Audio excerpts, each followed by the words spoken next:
I guess we all have to deal with that. Yeah, I don't think I've ever met anybody that says they like their speaking voice. Yeah, nobody.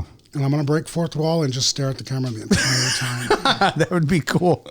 Just totally ignore me. Just, hey, Charles, I'm over here. Charles, over here.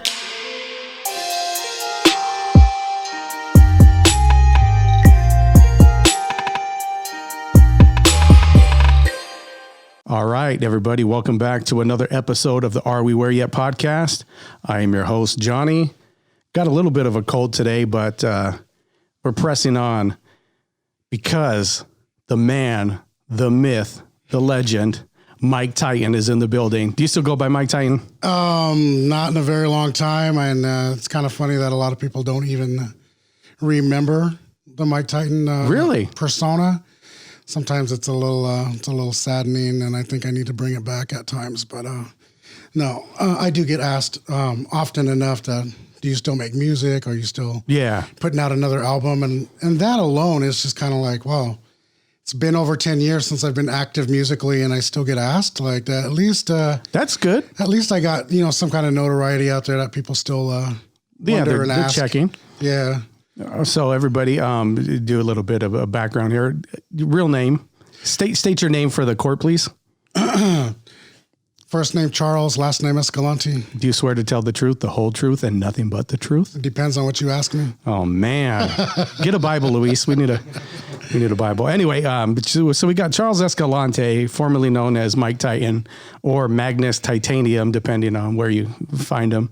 That's what your Facebook handle is right now, right? Yeah, only because Facebook implemented that thing where you can't change your name because that's the original name I signed up with. They won't let you change it? No, it won't allow me to change it. So that's why my real name is in parentheses. Oh, wow. So I would have to start a whole new page over. And nobody wants to do that. I don't have time for that. Yeah, nobody has time for that. And so Charles is one of the original members of my old crew, Cerebral Arts, Battlestar even, which has gone way before Cerebral Arts. That was the original crew. And now he is a tribe, a council member of the Quechan Tribe. Yes, that is very correct. Cool. That's how you would say it. So it's like a council, because here in the city, we have city council. Right. It's tribal council, tribal councilman, council member. Just, I think it's a preference. I say member.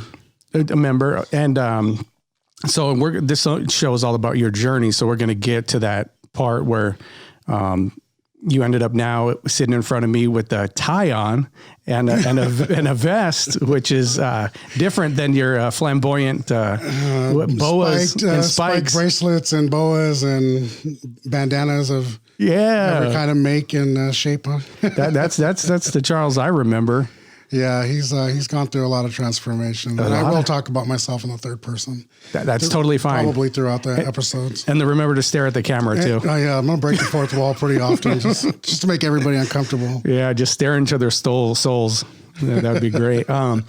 So anyway, were you born in Winterhaven or Fort Yuma? What is it called anyway?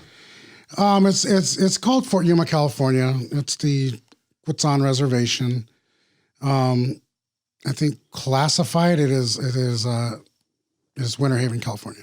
Winterhaven, California, but it's the Quechan Indian Reservation. Is that where you're born?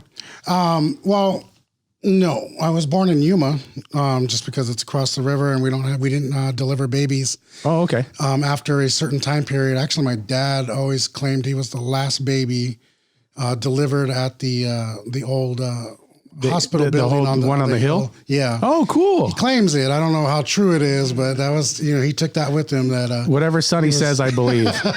Yeah. So he always claims he was the last baby born up there. But no, we're all born in Yuma or somewhere else. But eventually, yes, I was born in Yuma and I was brought back home to the reservation. To the reservation, to the tribe, and so you grew up on the reservation. How did you get your love for music? Man. Well, my dad, my stepdad, actually, at that time, he was really into like a lot of music, R&B, hip hop. Originally, he was born in Los Angeles, California. Didn't come to the reservation until he was a little bit, probably like in his late teens, maybe early 20s. Was he Native American? Yeah, he was Quechan and Navajo, and when he married my mom, probably 1980. Well, he was with my mom since like 1986, I think, and then they got married, I think, in 1990. But he brought a lot of that music with him, so brought hip hop with him. Hip hop from LA. So it was just like a diversity of everything from NWA to Ice-T to Public Enemy. How old were you? Well, at that time I was probably about 6, 7 years old. Okay. 8 years old. 8 years old, I think, was probably the year it really overtook, because I think it was a year that NWA brought out their first album, was 1988. And so I just loved the music. I loved the drums. I loved the syncopated rap songs. And, obviously growing up there, it wasn't like you can relate to these things. No, right? So you weren't pulling out gats and trying to bust shots at police. That came way later in life. Yeah. But at that time it was just music. You like music. As a kid, and I see it in like my grandkids. They love all kinds of music. They listen to everything I listen to. I mean, they listen to everything from LP to Jurassic 5 and they like it and they know it. They know these songs when they come on. I can hear them singing, and my stepdaughter loves. She's only 23, I believe, and she loves all the same music that I love, all like, and her mom, we all listen, we're 90s kids, you know what I mean? That's our music. So we instill that, but so 90s kids, but back in the 80s, when your stepdad comes from LA, he's bringing this music like Ice-T, Ice Cube, NWA, all of that. Obviously, same thing here. Like, I couldn't relate to it, but I remember the first time my cousin brought it from LA, and it was just something about the beat that just got me like, wait a minute, what is this? And then I remember I begged him, I think it was an Ice-T tape. I begged him to leave the tape, like, please leave the tape with me. Like, I there's no way my mom's going to let me buy this. So he eventually let me have the tape. But so your stepdad brought this music. It hits you. It found resonance with you. And did you start rhyming at that time, like that early?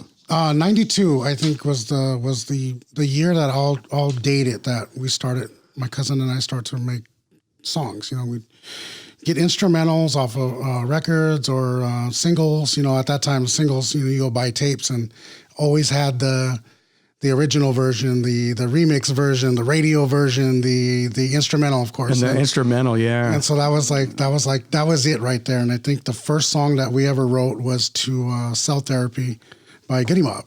Oh, I remember that. I think I had that tape. That was the beat. Like, I don't know if that was 92, but I don't know what year that was.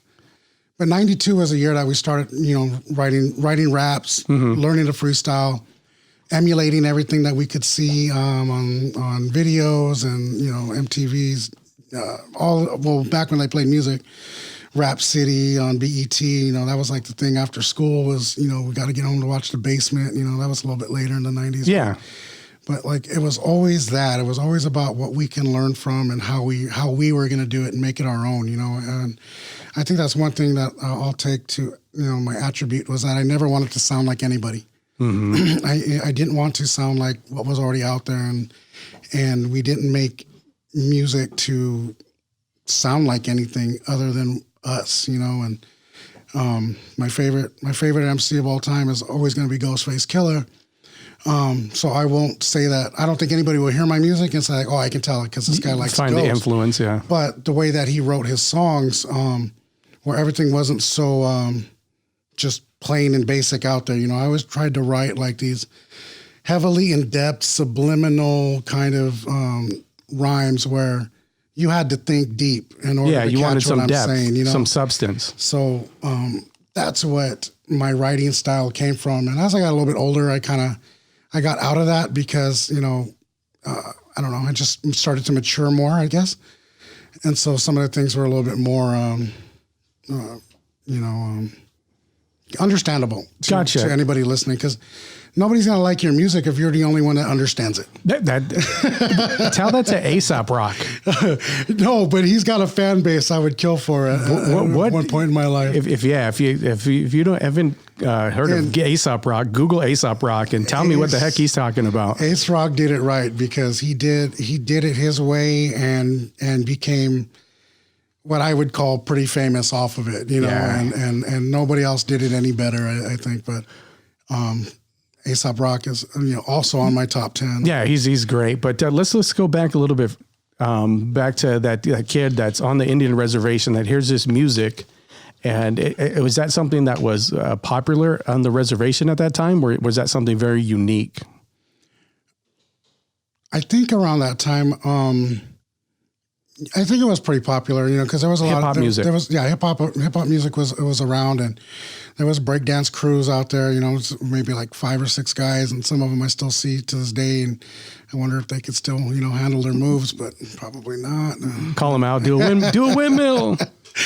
And see him at one of your tribal sessions. Yeah, so it was around, and there was other kids out there that I knew would rap or did rap music, but it was always a different kind of influence from what everybody else was doing. So that's what made us feel we were so unique and different, because it was either the Chicano raps that a lot of these kids were doing. Yeah, that was popular in my neighborhood. Yeah, that was like, I think, a lifestyle that took more to the reservation around that time, I guess. It seemed like, everybody was more, I didn't know that. More into the Chicano lifestyle than it was like, Crips and Bloods kind of thing. But, because I know, dudes that they're still like, essays, you know what I mean? They still live that SA lifestyle, it's just, it's still Dickies and work jackets and try to copy whatever they see off of. They still live like that. No, they live it. Like, that's just them, That's like, oh, okay. We grew up, and some people, either keep those lifestyles or they change, but. So hip hop music, you said it was popular, but you said who are you talking about? Is that Kane? Yeah, my cousin Kane at that time was my rapping partner, and that was far way before he started producing any kind of music, way before Maintain, way before all those things that he ended up doing, and I think what really set us apart from everything else was that we liked East Coast hip hop. East Coast. Which didn't become more popular until a little bit later. But right. Once that influence came out, East Coast. You remember the first East Coast artist you heard? So this is 92, and I think the first real East Coast artist that changed everything for us was Onyx. And from there, it was a chance at buying this little cassette that looked hand-drawn almost by a group called Wu-Tang Clan. It was a Protect Your Neck single. Oh, you had the single? Yeah. So we got that, and that was it. Instantly changed everything for us. Wu-Tang Clan was this, I don't know, it was so different from anything else you ever heard. It was things that we liked, like Kung Fu movies. I mean, we watched those before we heard of the Clan. Their content was just so different. You know what they're saying, but they said it in ways that it wasn't just so flat and laid out that it was, I don't know. It just felt like, so it sounds to me if you didn't get it, you didn't get it, So there wasn't a lot of Wu-Tang fans that, I think, at the jump, that didn't come till later. I think there was more Wu-Tang Clan fans after Triumph, I think. Yeah. But I'm not going to diss anybody and say they didn't like the Wu back in the day, but I just think that there was more fans after a certain point. Mm-hmm. But up until then, it just felt like we were the only ones that was just, like, this is it. This is everything this is the game changer. Into the 36 Chambers is the greatest thing on and it sounds Earth. Like their music is something a little bit more relatable to you. Yeah, it wasn't because, they still lived that lifestyle that, they lived in the streets. They handled their business like any gang member would, but it wasn't like they were calling themselves Bloods, so they weren't telling us that they were Crips. They weren't these like known street gangs, I guess, at that time, because you can watch Colors and listen to Ice-T, hear what's happening in the streets of L.A., And it's like, man, that's crazy because I don't live like that. You know, I don't see that on a regular basis, but I know what it's like to protect mine. I know what it's like to have my crew. Yeah. I know what it's like to go out and protect each other. And, you know, it was more of that camaraderie and that family atmosphere of the music by having, you know, 9 MCs. And that was another thing. It was like, how was there 9 of them? Most groups were only 3 or 4 at the biggest, you know, or even NWA being like at 6 strong, you know, but every one of the clan members had their own style, you know, so it was amazing to listen and transform every time you would sing the song. You know, I would, you know, Mystery of Chess Boxing, you know what I mean? Like that whole album, mean, it's just front to back for me, but word for word, you know, at one time, like I could recite that whole album, whether it's playing or not, and then transform into that next MC, you know? Mm-hmm. And I thought that was really, what was eye catching and ear catching was, it was just different. It wasn't like anything else you can like buy. you said, different, but then also relatable, because if you're a kid that grew up in the 80s, you're very familiar with Kung Fu movies, right? You know, that was very popular. Those movies, and that heavily, obviously, they're called the Wu-Tang Clan. So that's what influenced their music. And they weren't, you know, they were raw, but they weren't afraid to nerd out in a little bit. In right, a sense, exactly. You know? And that's another thing that's what made it so unique, was that you could be you and not feel ostracized because I like comic books, because I like certain kinds of movies, because I have to be so tough. I can't like certain things. You know what I mean? Like, you know, I don't know whether you did or you didn't, but you couldn't do it. I think, you know, it felt real awkward trying to talk about Marvel comics to, you know, my other friends that were gangbanging at that time. Cause you know, it was there, you know what I mean? But for me personally, it wasn't, you know, so I didn't get into that lifestyle, but you know, to my gangbanging friends that were just about some, you know, real stuff that was happening on the streets. And then here I'm trying to talk about, you know, this new comic that I got, you know, and it just sounded like, you sounded like a little kid. Yeah. You sounded dumb. You sounded like nerdy, right? Dude, you back off. You know, you don't even know what's happening right now. You know, we're about to go do some dirt, and you want to talk about X-Men and stuff, you know?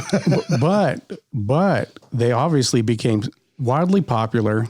With Wu-Tang became popular. It was I remember a lot of articles back then within the skate community. You know, most of their fans, they would ask them like, "How do you feel that most of your fans are white?" You know, and not in the urban community. And RZA took it all. Like he's like, "So what? Let's do it." He was being real. And I think as an artist, you don't. I learned this from Murs. I'm sorry. I was on tour with Murs and Tech Nine at one time. Tech Nine, I asked him, I asked him that same question. How does it feel that all these white kids dressed like clowns made you famous? You know, he was like, you know what, man, I don't pick my fan base. My fan base picks me. So it was just like, okay, that's very real, because he was just making music for the streets. You know what I mean? Kansas City, you know, from Mo, he was for the people that were from his neighborhood and in the hood, you know, but that's not what made him famous. It was all these kids, these Juggalo kids that just wilded out to his music, and that's where he became famous, because you know a lot of them are suburban white kids. They got the money to invest into his whole catalog and to pay the $125 to go to his show, and you know that's what makes you famous. You know what I mean? And that was interesting with Tech Nine, because the first time I heard him was on the Wake Up Show, and I didn't think anything about his fan base being that at all. Like he was just a raw lyricist. He was a raw, rugged dude. Yeah. It was just like, man, this dude's dope. He's hood. He would, you know, start spitting backwards in his raps, and it was just like, man, this dude's dope. And then, next thing you know, it was, you know, ICP fans are his major fan base, and it's like, wow, that's weird. But until he said it that way to me, it made more sense. Like, you know, I didn't pick my fan base. My fan base picked me. And so then you obviously became part of the fan base of the Wu-Tang Clan. So it's about 93. You and your cousin Kane, shout out to Kane, Structure, right? That's what he went by. Yeah. Yeah. So, and then you guys started making music. Yeah. So, you know, I started making mixtapes. I had one turntable. I had a tape player and we didn't have the 4-track player yet. So we had one turntable. I had a cassette deck and a second cassette deck, so I can mix off of the cassette to the record, back to the record. No mixing board, but just tried to mix it. So I would record it on one, make it into a tape. Cause, like I said, I invested into my music collection. I was an only child, so I was pretty spoiled, still, pretty bratty. Still am. Still am. For the record. For the record. For an adult man, I can still be that, and that's all right. People that know me realize that. But so I invested into that because I loved music. So I would have that. So I would make these tapes to give to my people or my, just whoever. Yeah. I wanted them to know about music. I wanted them to know about what was happening. So these are just mixtapes. They're just mixes. Yeah, it was like whatever's hot at the time. But yeah, well, no. For in your mind. For me, because everybody was listening to, what was popular, I wanted everybody to hear the underground. I wanted everybody to know what was happening on the backside of everything.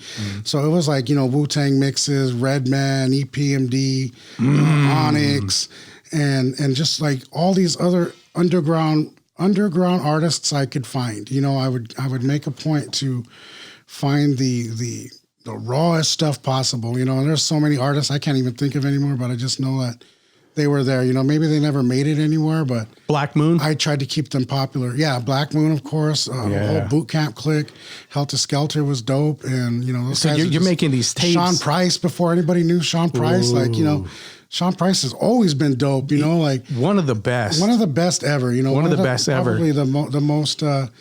The rawest lyricist from the days of boot camp to his passing, and still dope. Even after his music lives. No joke. I was just thinking about this the other day. How dope he is. Dead serious. I was trying to think about what's some of the most influential music from back in the day. So obviously Wu-Tang, but then I would think like Helter Skelter, and like the things they did was like. And Sean Price was like on another level, and the way him and Rock would go back and forth was just like, oh my goodness. Yeah, they were like because I'm also a fan of pro wrestling. I love wrestling. That's kind of where my stage performance look came from. Part of that, but they were like a tag team, like the most fluid kind of tag team you could be in the ring. They were like the Bulldogs, the Hart Foundation. They were those dudes that were just perfect in the ring, and that's how they were on the mic. And they could just go boom, boom, back and forth with that cadence. At no time did you ever hear Helter Skelter and think like, oh, that wasn't that great. Like they could have did it better. No, they were flawless. I think every time they came out. And Operation Lockdown, the video. They start off and, they're all painted like Indian warriors, and they're dancing around the fire. Mm-hmm. I know for Native people, it probably looked a little cheesy and very, how do you say it? Insensitive. But for us, it was like, man, they took notice to what warriors are. They took notice to us as culture. People. Yeah. As us as people. And so when that video came out, I was just like, yo, These dudes are dope. Like that was it. Changed our minds forever. Helter Skelter was what me and him wanted to be. Me and Kane wanted to live that, have that kind of tag team duo kind of thing. But I'm glad I brought them up. That's okay. So that was a part of a big influence. That was an influence as well. So yeah, it was a lot of East Coast music, and it was just, I don't know. I guess because of the beats is what got us, really more than like the West Coast vibe, and I love West Coast music too, but it wasn't what caught me. It wasn't what captured me. It was the samples. It was the grittiness. It was those big drums. It was those dusty, dirty drums. The boom bap. That these records were like 3 inches thick of dirt when they put them on the table, and that's what I liked, that grittiness of it. And then also had like a minimalist aspect to it, Yeah, it was just drums and a sample, and that was it. And that was they could find like a dope flute and like and they're gonna rock the hell out of that. Drums on it and then spit, and it's a classic. It's a banger. So there's 2 kids on the res that are making mixtapes. You get some fame with some mixtapes, I bet. Like people are probably wondering like, who's this? What's going on? So how does that transition to, hey, let's make our own music? So what I did with those mixes, I started selling them, because I wanted to buy decent equipment. I wanted that's your way to invest in some equipment. Yeah. So I used to sign up for whatever kind of hip hop magazines I could find. I'd either get a subscription or go buy it. Always turn to the back of the ad pages, and find resources of some kind. And I found I think it was called, it wasn't Pro Sound. It was this equipment company out of New York that sold, mics and everything that you would need to have a studio.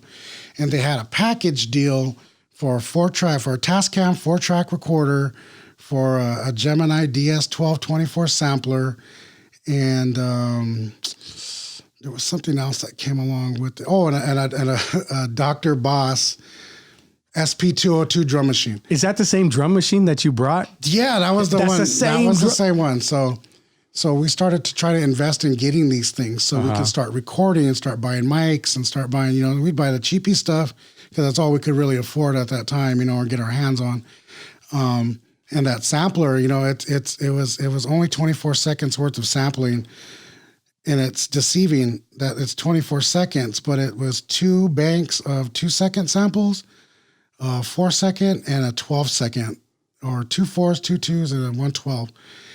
And so we would make, loops and sample things off of 24 seconds worth of sampling time, when now producers don't even know how nice they have it, that they have unlimited sampling time. So we would make these things and we would play it once over, lay it was actually Kane doing all that work because I didn't really do the production part just yet. So he was like, messing with it. He'd get it all down, do that part first, record it, re-record it, lay the drum sounds over it, re-record it, and then put whatever else we wanted to put on top of it. Re-record it with our voices over it, trying to rap on it, back and forth. And so like by the time it was a finished product, it had been like, 4 tape overs of that same song. So it sounded real muddy and real, didn't sound good, but you were doing it. We did it. And we were just like, this is it. This is it. We're going to make it now, so we did it that way. We did it as best as we could with what little resources we had, without having to, do serious crimes to get ourselves into the music business. You made it work. But yeah, we did what we could to do something with it. And then also I'd always buy records. I'd always try to take that money that I got from selling the mixtapes, like $5, or if I could hustle somebody to give me $10, I'd take it. But I'd order records from Bebop record back in the day. That was like the spot. And they had all these different things. So they would always give me their order list, and I would go down these lists. And some of these records, I don't even know who these guys were, but I would just take chances on either name alone or name of title. Oh, okay. And then they would order it. And then it would just be like it would just be dope music. And one of the ones I took a chance on was a group called Company Flow with the album called Fun Crusher Plus. Never heard of it. But when it came in, it was just graffiti page of aliens, and I was just like, oh man, this is gonna be sick. I know it. And that was on Ruckus, right? Yeah, no. It wasn't on Ruckus. Yeah, it was on Ruckus. Yeah. I'm sorry. So it came out on Ruckus that first time, and when I heard it, it was just like, this changed everything again for me musically. This is like 95, 96. So just as a notice of what I'm saying, for whatever reason, it was all these like abstract artists that put out these weird, different records that always caught my ear. It was like, that was it. Those 2-3 groups right there, 4 groups. It was just, I think Helter Skelter probably had the most mainstream sound, I think. Yeah. Even though, that they're not, I would never consider them mainstream artists. Yeah, and they never made it mainstream. But they had that sound, that was more marketable, I think, than the others. And then the Wu, I don't know how that, it just hit because everybody loved it everywhere. Once everybody finally caught on to the Wu-Tang Clan, they became this just monster everywhere. And you couldn't go anywhere and not see that W after a while, but it was that grittiness and that different style of music. It was groups that were doing something that was different. And that's what Co-Flow for sure. Out there. Company Flow LP is as different, as weird as you can get at that point in time, unless you know who Kool Keith is. Kool Keith's another dude that I love. Unless you're listening to Kool Keith at that point. But. And so Company Flow was just that game changer, another game changer for me. And that was the midpoint of the 90s right there for me. Okay, so then I ended up running into your crew because I had my little crew doing almost the same exact thing over in Yuma in a little vadio called Okie Town, right. Doing the same thing with a record player, making mixtapes, rapping, recording over stuff, and with a little tape player and a record, the same setup. And it wasn't until what was it? I think it was like an Easter jam. I think they called it, put on by a local radio station, Z93. And there was a battle that was at at the community center. The community center. The Quechan Community Center, yeah. Quechan Community Center, yeah. Do you remember that? I do, and that was 1998. And I was already working. I had to become a working man at that point. So I did not get to go to that show because I was at work. And crew members of mine at that time I think they all were there, actually. I don't remember which ones were. I think it might have been just Kane and Prophet, I think, that got in. Because you had to call in on the phone. Yeah, so it was a call in. You kind of had to like do this qualification battle on the phone to get in. And I was at work. I kept calling. Like anytime I can get away from my station, I was trying to get on the phone so I can try to qualify for this thing. And I was never able to get through. And so no, I didn't get to. I wasn't on it, and I didn't get to be there for that one. So that's how I ended up getting familiar with your cousin Kane. Right. Was through that because I was listening to everybody calling in. Well, I did whatever I could to listen. Yeah. And I remember Prophet was the one that got on the mic and like everybody was like, whoa, who is this? I think Prophet scared a lot of people. He scared it. Yeah. It was, very similar sound to Cannabis at the time. He was as hungry as Cannabis at that time too. And it's funny how we met him. So I'm not trying to be insensitive in any way, but we had two Canes in our group. So it was just regular Cane and Black Cane. You're going to say Black Cane. Yeah. so Black Cane. Regular Cane. Regular Cane and Black Cane. Cane comes home, or Black Cane shows up to the homie's house, and he's like, yo, there's this dude that we need to hit up. He's like Filipino or something. He lives on 2nd Ave, and, I heard him. He's dope. We need to get at him. Like, I know where he lives at. So it's like me, both Canes, and I don't know if it was Cash that might have been with us. So we showed up at dude's house, like middle of the afternoon, knock on his door, and he opens the door and he's just like, oh shit, I'm sorry. Yeah, you're good. Okay, good. Podcast. He's like, oh, what did I do that I got all these dudes standing on my porch, just kind of like real standoffish, like, kind of what's up with you? What do you guys want? And we're like, nah, man, we heard you can spit, we're Sixth Dimension. We want you to be in the group. And we just all clicked at that moment, we spit together, listened to each other and fed off of each other and then started to build a super group at that time. And,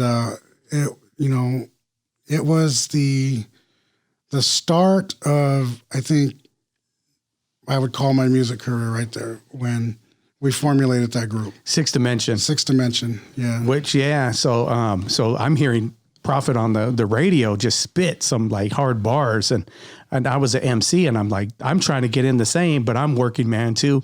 I'm at McDonald's. Shout out to McDonald's. All right, Mickey D's. My first job, and so like I can't get on, and I tried, and this dude ends up going to the drive-through, and he's like, I'm one of the judges on the thing. I don't know how I ended up chopping it up with him, but maybe he was playing hip hop music in his car. And I was like, dude, you got to get me on. I could spit. And he's like, well, spit. So I, did a rhyme for him while I'm through the drive-through window. Swear to God. So I did a rhyme for him. And he's like, dude, you're good. You're on. And I remember I would listen and I wrote down what I did. I wrote down everybody's name, whoever was going to be on there. So Kane, Baby Dickie Smooth. Oh, shout out BDS. BDS the Fresh. I'm going to get him on the podcast coming up. And Prophet, and was one of the dudes from Strong Arm. What's his name? Anyway, one of the dudes from the Strong Arm crew, which was the SA group at that time, right. The Vatos Locos. They're the homies though. Yeah. Oh yeah. So what I did, I prepared everybody's name in a battle rap. Oh, okay. It wasn't supposed The to be name drop. The name drop. So I just everybody. dropped name drop. Yeah, that's what I did. I just went over there to try to slaughter everybody. But Prophet never even showed up that night. Yeah, I don't remember why. I don't remember what happened because they all came to my work on their way there. And I used to have this thing where I would wear batting gloves all the time. Like that was just the thing in the 90s, you know, batting gloves. And so I had these Nike gloves. And he comes in, he's like, "Yo, Nat, I need your gloves." You know, Prophet wanted your gloves? Yeah. So I'm like, "I don't have my gloves, bro. Like I'm at work, you know." I'm like, I don't have them. And so they left. And I don't know why he didn't show up. And I don't remember the story of what exactly happened or why he wasn't there. But yeah, he did not show up. And I still don't. I don't know why. Maybe I don't even know. Maybe I don't know. But yeah, I remember them saying that he didn't come though. He should have been there, and he didn't show up. And I was like, did he stage fright? Did he? I don't know, man. Clam up, and he just said, you know, I can't, or I don't know. You know, I remember being on the stage, and I still said his name in the rhymes because I already had it prepared and did it. But I was like, oh man, they didn't even show up. And then I had some rhyme for Tom, Baby Dickie Smooth, BDS, and I felt so bad because he was just like the sweetest guy up there. His rhymes were just so like chill and like beautiful, and oh man, I'm like, oh, and I said some nasty things about him, and then Kane, and it kind of came down. You're a horrible human being. It came down to like me, Kane, and the dude from Strong Arm at the end. And I think it might have been. And Basic One. Basic One, that's his name, Basic One. It came down to us at the end, and I don't know who ended up winning because I took off. I don't know if it was Kane or Basic who ended up winning that battle, but yeah, I don't remember the end result of that one. But that was the first time I kind of came across your crew. But you guys were already recording by then. Yeah, we'd already recorded some things, and I think we'd already been playing shows. We'd been playing shows in Phoenix at the old Mason Jar. And the Mason Jar has been since closed, but I remember getting the show there through a group out of Phoenix. They went by FNX, and I can't remember the name of the other group. They Going for Broke. There was a guy named Chino D. Somehow, I don't remember how I got in contact with these dudes, but we brought them here to Yuma to do a show, and then they offered the shows in Phoenix. So we'd go up to do the shows in Phoenix, and the Mason Jar was like this, you know, everybody kind of played here kind of club. Metal. There was everything. Yeah, we walk in, you see all these pictures on the wall of everybody who's been there. And it was just kind of like, oh, shoot. I'm playing clubs that like known people are being at, you know, like this is kind of cool. So we did the shows there. So we're already like trying to expand and get out of Yuma, you know, do shows out of town, you know, try to get shows. And anywhere we could play, we would go, you know, and so yeah, that was like the end of the 90s going into 2000s, I guess. Yeah, so I just remember hearing that like a CD with actual songs on it and actual MCs being like, oh man, these guys got something together. You know, it's like, here I come, like I try to be, you know, which every MC should be, you know, try to think they're the best, but it's like, hey, these guys have something I don't record like this. I don't have a CD, you know, with actual song and a structure to it, you know. Right. And you guys were kind of doing it. So shout out to Kane. You made the beats, right? All original beats. And yeah. He was our first main producer on everything Sixth Dimension did. Yeah, so you got this going on, and then so we started to talk a little bit more. Kane would come around to where I'm at, and vice versa, and ended up. I think Kane called a meeting, and we got all the MCs together, and for a meeting, and that's when we formed Battlestar. Yeah, that was like I think Kane's original meeting. Yeah, that was the very first one, and we met with Mike Blanco. Yep, Mike Mijo. Shout out to Mike Mijo with the Flesh Socks. Yep. And he had a studio. He had the studio in the foothills. And, you know, this was our big, you know, this is the biggest shot that we've ever taken. And we had a little, you know, we had our back and forths on how we were going to do it. And I was afraid of implementing too many people at once. I just wanted us to, you know, let's do us first. Then we can work with, you know, other people and try to bring other people in. And, you know, and then he was like, no, we need to get everybody, you know, Yuma needs to come together kind of thing. And I was just like, all right, well, do it, you know, and, you know, I support you. So yeah, he got that together, got that meeting together, and all you guys came in, and And I think it was Thomas, BDS, that already had the Battlestar name in mind. And so that was where we started with Battlestar. And it was like 78 people, I think, in the group. Not everybody rapped. People. Not everybody rapped either. It was just like anybody who was down to be a part of it. The whole Wu-Tang mentality. Like the bigger we are, the stronger we are. You know, like so. It was just like it was a lot of people. But you know, eventually a lot of them, I'm glad to see all, you know, either moved on with their own musical paths and everything. And shout out Plan B was part of that. And I met you, and then of course CJ because of that. And CJ didn't even rap at that time. He didn't.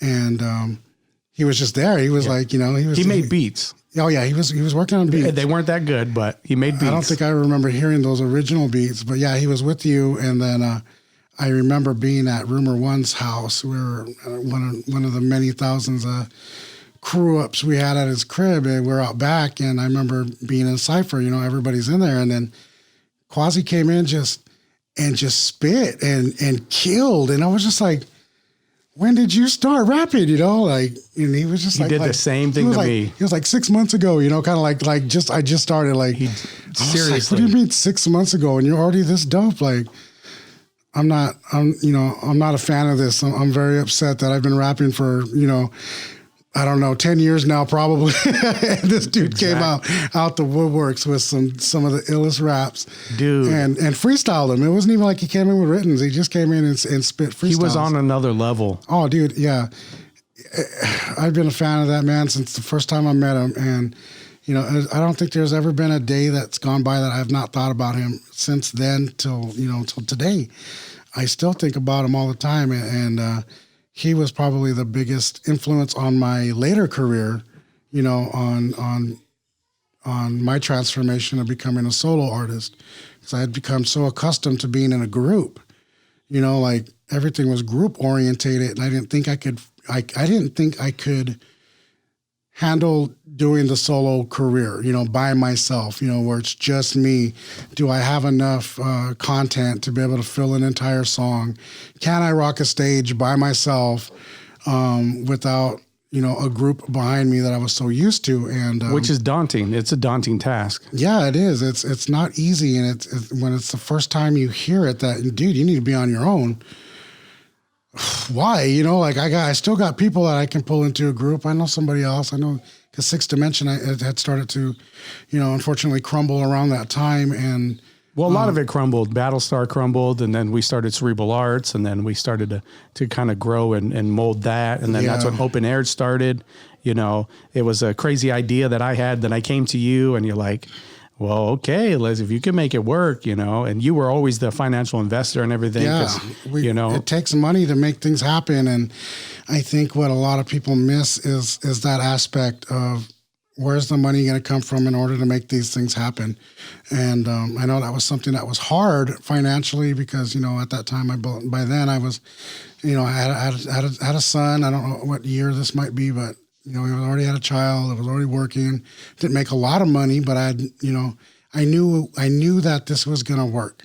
Yeah. I knew that it could be something. So I sacrificed everything I could to put into it, you know, and you did. And you bought the first equipment that we used at Open Air at the coffee shop, which was a open mic, which was just a clever way for us to perform and have other people perform with us, you know. And it's very similar to, and I think it was propaganda that told us, you know, man, you guys are like Blowed out here. Yeah, Project Blowed. And I was like, you know, that made me feel so good to know that we were doing something that could be comparable to Blowed. I mean, well, I'll never say that we were those caliber MCs, but just having that aspect and that atmosphere to provide young MCs and, you know, even the more veteran MCs at that time to have a place to come perform and hone their craft. And that's really what Open Air was about. And that was why it was, you know, come speak your piece, because, you know, you're coming to speak, you know, the piece that you wrote or the rap that you wrote, or even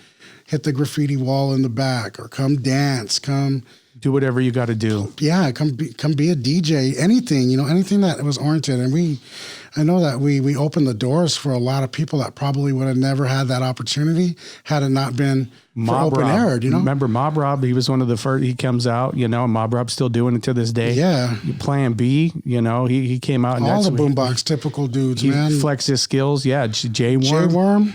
Yeah. I remember meeting Worm before he even knew he was a rapper. Exactly. Now, I remember him being at CJ's house talking about like, hey, I want to rap. I want to do this thing. And CJ kind of mentored him and helped him out and kind of showed him, okay, here's the ropes, Yeah. And that's what Open Air was all about, and that was great. And then rest in peace, CJ. Yeah. It was, that's kind of when everything kind of went its own way, and we all kind of went our own way after that because he was the glue that kind of stuck us all together. Man, he was cement. You know what I mean? Like, yeah.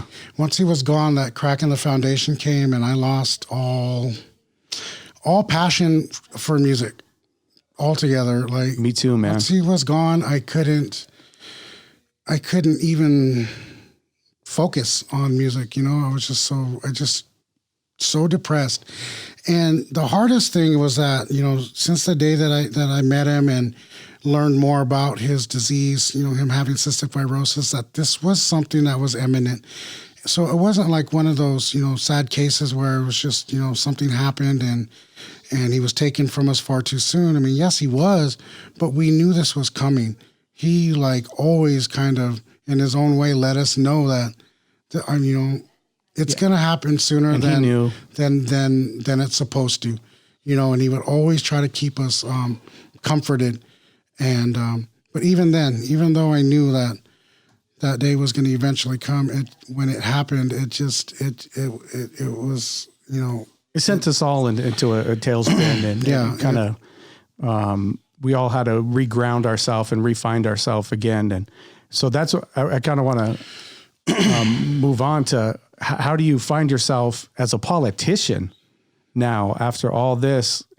How did you climb back up? Because it's a climb. So after the music, kind of died, and I got to live out some pretty interesting paths in my life because of music, and I love that. I don't regret any of it.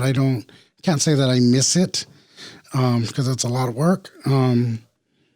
But I took a time period of, let's say 2011, I think was when I didn't know that this was the last time I was ever going to do anything, musically. So 2011, I had wrote an album that nobody's ever heard. So I have this record that's just there because I'm not that same person anymore. So when I listen to it, it's hard for me to remember being that guy. That depressed, that. So you wrote it in a dark time. Yeah. All my music was dark. But this was dark. This was hard times. I didn't care to see a future. I didn't care that, I had anything left in life. I was done. I was ready to clock out. I always felt like I was going to die early. So I always felt as though it was just, when it comes, it comes. I'm at peace with that. So living like that, that under that black cloud all the time, it weighs heavy on you because you can't function anymore. You don't care to function anymore. And you miss out on parts of life that you should enjoy because you can't physically and emotionally enjoy it anymore.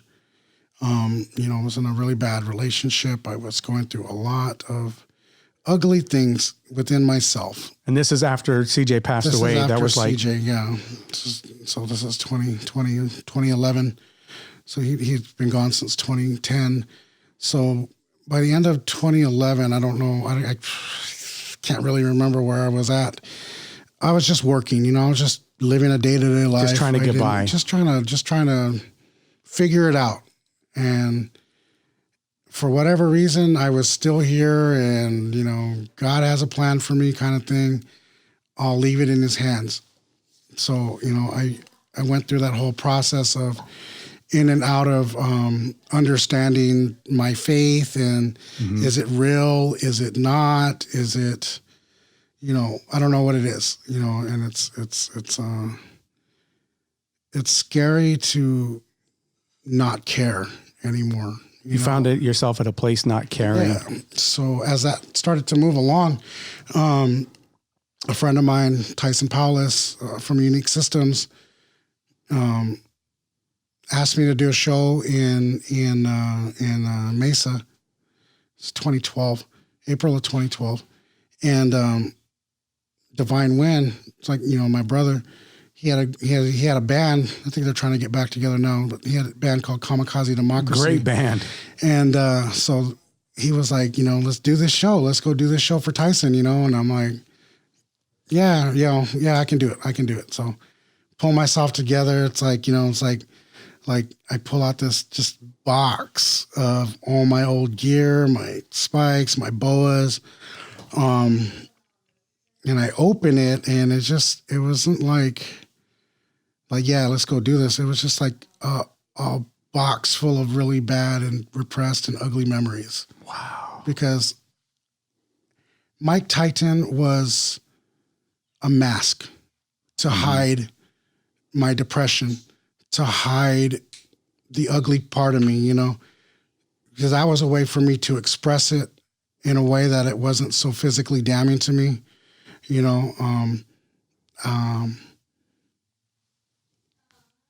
there was, times where I was very suicidal, and I did try.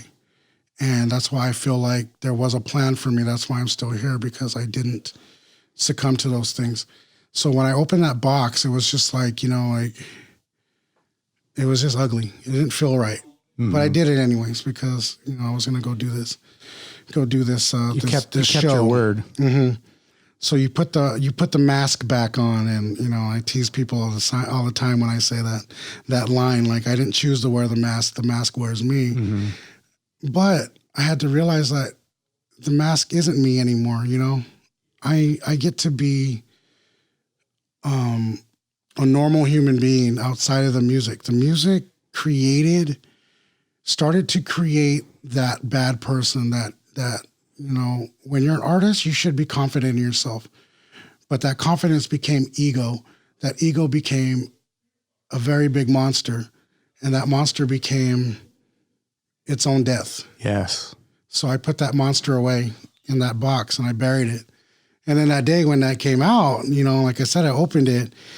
It was just like, oh my gosh. Because you did. So for people that don't know, you had a very flamboyant persona. Right. With Mic Titac. The literal boas and spikes. And, it looks like you were one of the Demolition? Demolition. It was based off of the looks of, like professional wrestling at that time. So Demolition was a big favorite of mine. Ric Flair, because of the boas, and then the whole flamboyant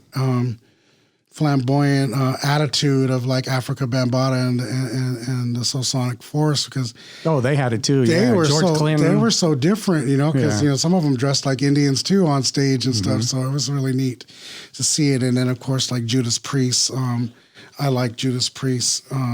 So then you pull this box out. So I pull it all together. That was my old me coming out of this. It was like you dug yourself out of a grave to see your old body laying there, and so it was just like, okay, well, I'm going to do this. And so we do the show, and not knowingly meeting the woman that I was going to spend my life with. So I met her that night at this show at Hollywood Alley in Mesa, and said hello to her, said, whatever I said, moved on from that. We kept a friendship. After that, the whole Facebook thing was still pretty new, I guess, at that time. Yeah. It wasn't like...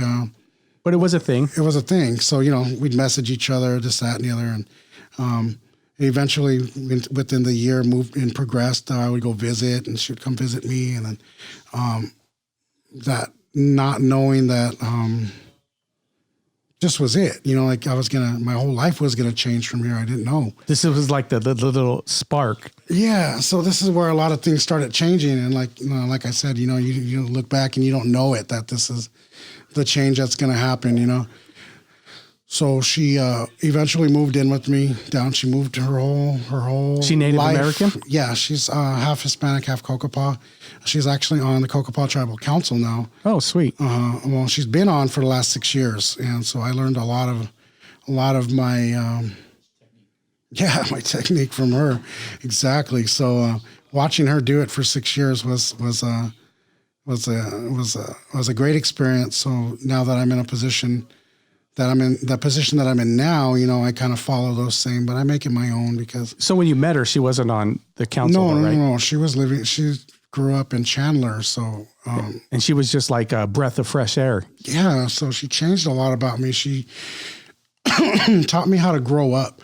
She taught me how to be a man. I was no longer this child anymore that was trapped in an adult body, like Fausto always used to call me the big fat kid, and I got away from living like that. I manned up. I turned my life around, and she gave you a reason to do it. She gave me a reason to live. And that dark cloud started becoming, blue skies, and there was no more beautiful rainy days. There was no more of this. I cared all of a sudden, and it was weird to have that feeling again. So your heart became flesh. So when you're so used to living a certain way and all these things start to change, that alone is scary because it's too good to be true. And I always said that I would self-sabotage myself. When things were going good, I would find a reason to muck it up because I'm afraid of being happy. I don't know why. Because it's not, you're not familiar with it. It's not, seriously, me too. I get it. I think I've been depressed. It's unfamiliar. Like 10 years old, I think it was the first time I ever really felt like I knew what depression was. You can get comfortable with depression because you're not familiar with what it's like on the other side. So that nobody wants to be in an uncomfortable place. Yeah. So I lived my life that entire time like a vampire. I would just say it. I was a vampire because, I lived at night. My whole life was always at night. Oriented at night, slept in the day. I was doomed to live forever alone, and that was me being that vampire because I just couldn't maintain relationships, So this woman comes in. What's her name? Her name is Rosa Long. Okay. And you probably see her all the time in the Yuma Sun. She's always doing the donations for the tribe to the city or to different organizations and things. And but yeah, you'll notice her now that I say it because people say that. And I'm like, I didn't know who she was until you said it. Now I see her all the time, and she really makes her presence known in the city everywhere. And it's a really beautiful thing, and I'm happy that she came into my life because it changed it. She came into your life. Everything. She loved you where you were at. Yeah, and then also helped you or showed you who you could be.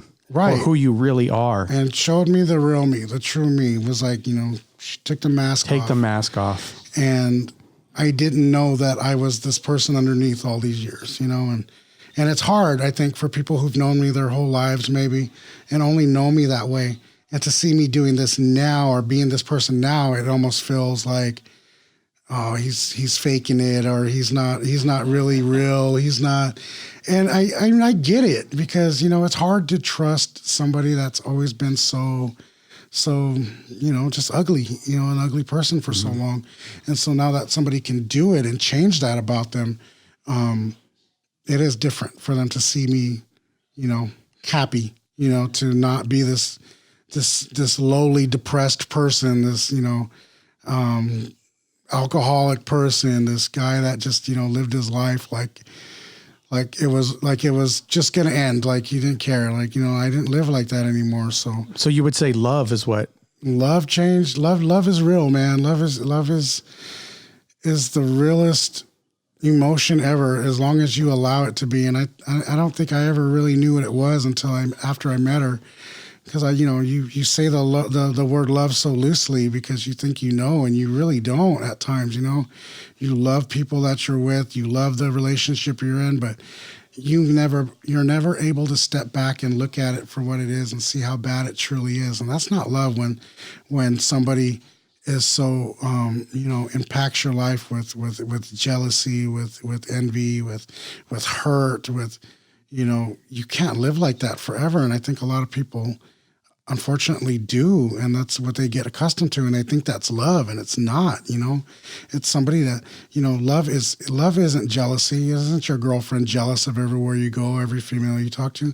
Love is that woman that trusts you because she knows that you love her. So and do you think allow you to be you? Her trusting you allowed you to trust yourself, though? I believe so. I really do, because I would never just succumb to tendencies that I had before in my prior life. I could never see myself being that person ever again. I don't want to jeopardize anything, because of decisions I can make, that any person can make. I keep an open mind to everything that can happen, and I just don't feel that way anymore, because it's just this one person that I know everything. My everything goes into, everything. So having her there is what put me here. In the position you are now as a councilman on the Quechan Tribe. Right. So about a year ago, the elections were happening, and we're sitting outside and we were talking about it, and this is, I wasn't even thinking about running. I had this idea that I was going to run for council in probably about 10 years, and that was a year ago. So yeah, when I'm more mature and I'm more, stepped up in life and I have a status in the community, I can run, and because, when I was growing up and I would see the men that were on council, the women that were on council, they were like the epitome of adults, they were grown people. Yeah, they were of course. People that handled business. My great grandfather was part of council. He was our business development manager. And we just thought they had it together, though. Oh, yeah, exactly, right? Yeah. We don't even know. We have no idea what really was going on, but they look like, the epitome of respect. Yeah. When you seen them, they were that. They were our chiefs. A year ago, you didn't think you had it. No, I did not. So you said 10 years, but then something changed when the elections come around. What changed? So we were talking about, what was going to change in the community and the tribe. And, she told me, you should really consider running. You have what it takes. For the last, 8 years, I worked my way up again in the community, or not the community, in the casino where I was working at both Paradise and the Q, into management positions. I started to learn business a little bit more, the understanding of what it takes. Again, so then that building up was a sense of trust for yourself. Like, hey, right. Maybe I do have a little bit more here. Maybe I do. Maybe I am somebody that can help make a difference and a change, because I've been through so much throughout my life. I can better understand what's really going on in the community and with our people than, just anybody else, and I will never say anybody else can't do it, and I will never stop them from wanting to do it. But I just felt that maybe this was my time. Maybe 10 years from now is going to be too late. Maybe 10 years from now, I'm not here. Mm-hmm. Maybe 10 years from now, I don't have that want to make the difference anymore. I don't know. There's too many what ifs. I play that game too much with myself. What ifs? I wonder if you just. So we talked about it, and she said consider it. And so the next day I went to go pick up the application to put myself into the running for the council. So that took that day, and I took it around. Talked to you have to get 25 signatures of tribal members to make you eligible to run. I mean, you have to meet the other qualifications, obviously, for sure, as well, but you have to get that petition first. So went to people that I knew, and I didn't necessarily tell them like, oh yeah, you need to vote for me. I just said that I'm going to run, and the best thing you guys can do to help make a difference in our community is to go vote.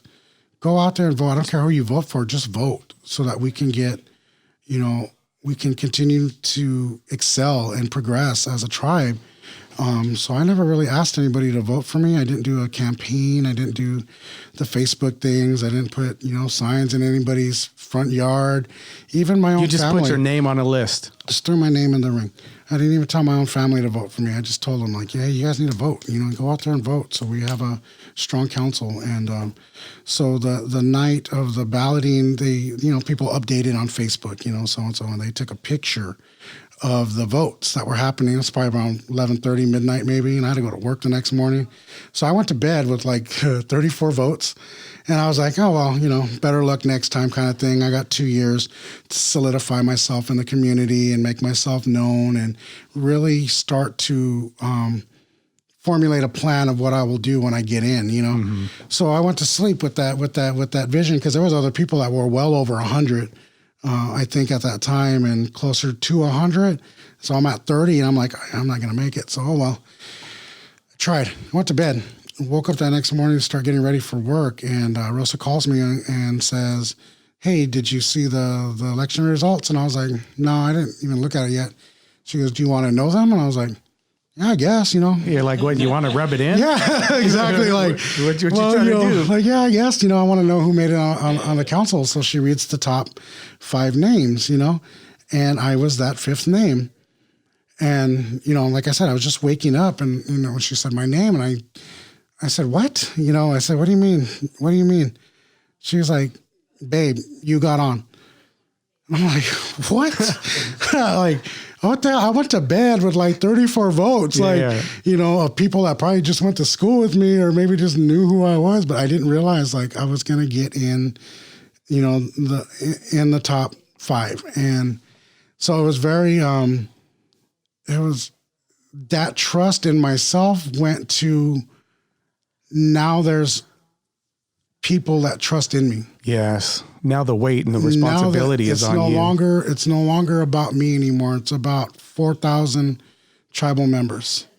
Everything that I do from now on is for them. It went from a life of big baby Charles or whatever to a life of service. Big baby Charles to the lowest of the low of depression to the highest and high of my dreams to just being a daily regular person, you know, going to work every day and just doing what I do. And then all of a sudden I'm in this position where I have a voice and opportunity to help make things great for the tribe, you know, for our people. And so now that when I got in, you know, one of the first things that, you know, I always mentioned was that, you know, there's going to be no burden big enough that I can't carry, you know, because I've been through so much in my life that I'm not afraid of the hurt or the pain or the angst, the anxiety that comes with anything anymore. You know, I can do this. You know, I'm here to carry you all, you know, like, you know, not in a pompous way and I'm just saying, I just want them to realize and know that everything I do is going to be for them from here on out. Because you have been through the fire, and everything leading up to it, your hip hop career, you're going on tour, you're networking. All those things are going to play into your new role, right? And the one thing that they probably already have. Yeah, and they are. They continue to be, and it can only grow from here, you know. The first and only album that I put out solo was Fire Walk With Me. And just that name alone, that title, Fire Walk With Me, the last thing CJ ever said to me, don't let that fire die. Don't let that fire die in you. You know, find your fire. And I carried that ever since that day. That last time I got to speak to him, the last time I held his hand, I knew then that I didn't know it then, but now seeing it then, like it was that moment that I kept that fire alive for a reason. You know, I didn't know what I was going to do with it. I didn't know why it was there. I just didn't let it die.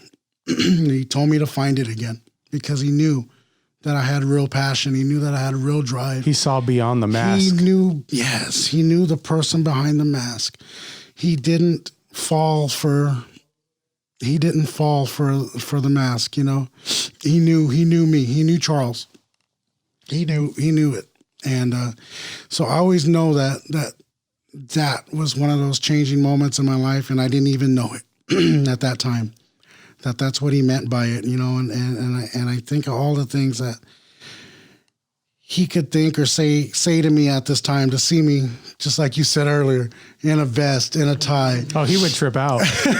He would trip out. This is a $160 tie. It's a Michael Kors tie. Stop bragging. It's not even like, it's not even just like a regular tie. All my outfit together doesn't add up to that. That's a really good tie. Yeah. But yeah, so those little things that you can look back in life and you see happened and you didn't know it, like what did it all mean and what was it all for? And it was for something bigger and greater than myself. And now you're giving bigger and greater. You have this opportunity with the tribe. And I think it's beautiful because tribal living is how I think we were meant to live, is you take care of yours. You protect yours, you protect your people. And now you're given that opportunity that all these things that Charles went through, all these hurts, these ups and these downs, these highs and these lows are now being used as a service for your people. So one of the things that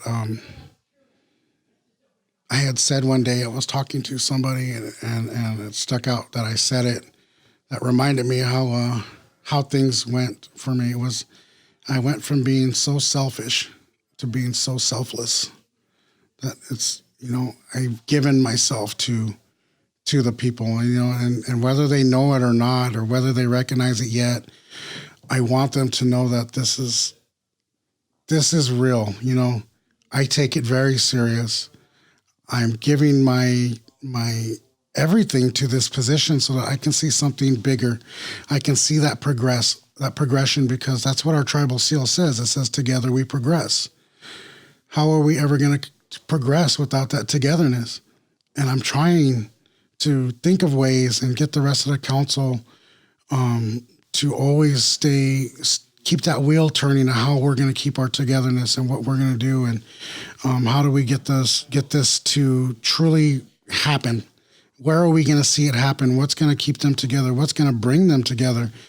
And it's just showing them that we care enough to do the menial things. It's not so always. You're doing the menial things, and but you also get to do some cool things. So, there's some shows at the casino, right? You've helped out a bit with that, correct?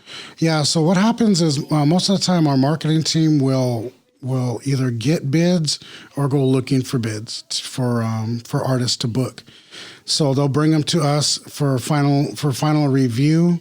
And sometimes we'll review the contract, or sometimes we just say yes, and the president or the vice will sign off on that contract so that we can bring that act here. So I think we were maybe the first council to really bring like gangster rap to. Yeah, we got Ice Cube here because of you're on the council, right? Cube and Too Short, Warren G. They did a rap show last year. That was a council prior to me. They did like a old school fest, and they had like Yin Yang Twins and Turbo B but those were like, I wouldn't consider those like, in any form or way. No.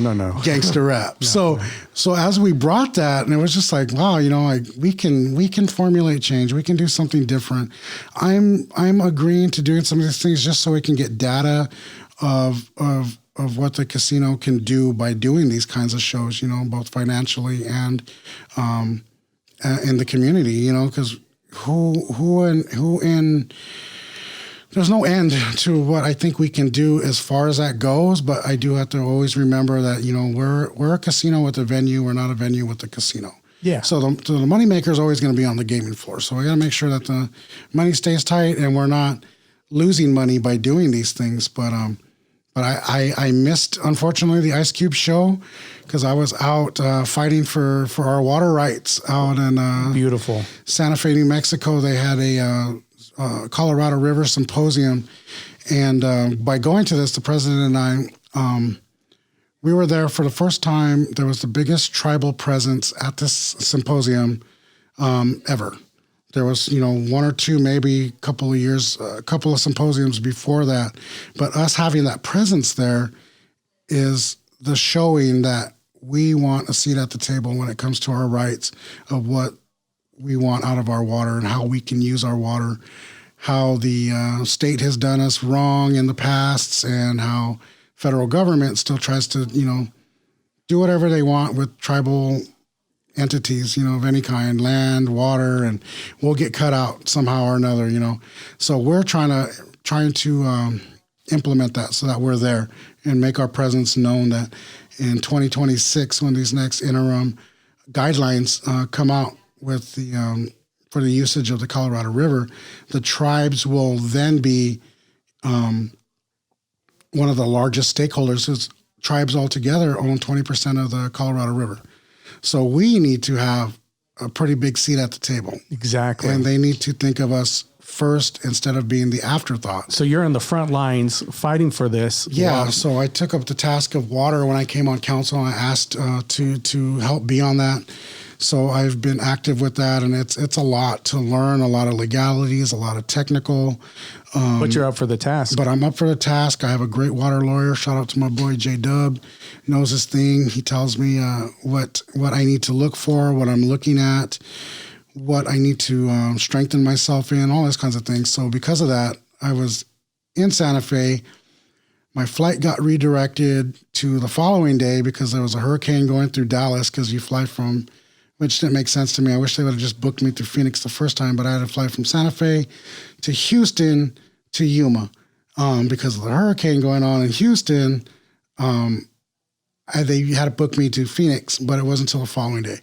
So I'm sitting in Phoenix Airport, real sad while everybody's at Ice Cube concert. Hey, man. But I knew that I did something great, that weekend or that whole week before, because I was there fighting for all of us. And it's not just about my tribe.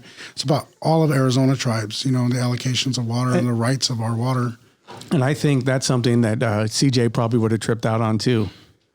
Seeing you missed a show, but you're out there fighting for somebody else. Right. That's what I mean. Somebody else. And that's what it is. For a tribe. I'm fighting for thousands, hundreds and thousands, if not millions of people, because this is our future. This is future. Water is our future. Water is, it's not as common as it should be anymore.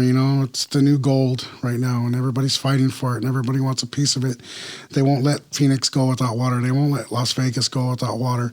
Who's the first person that's going to get undercut? As we've learned in history, it's always going to be the natives to get theirs taken first. And we're trying to make sure that does not happen this time around. Well, man, we got to wrap up now, but I think you've had a beautiful journey. And like I said, you've been prepared. You've been forged for this reason. And all that past and everything, even the hurt and the pain you can take with you as a well of knowledge for the younger generation.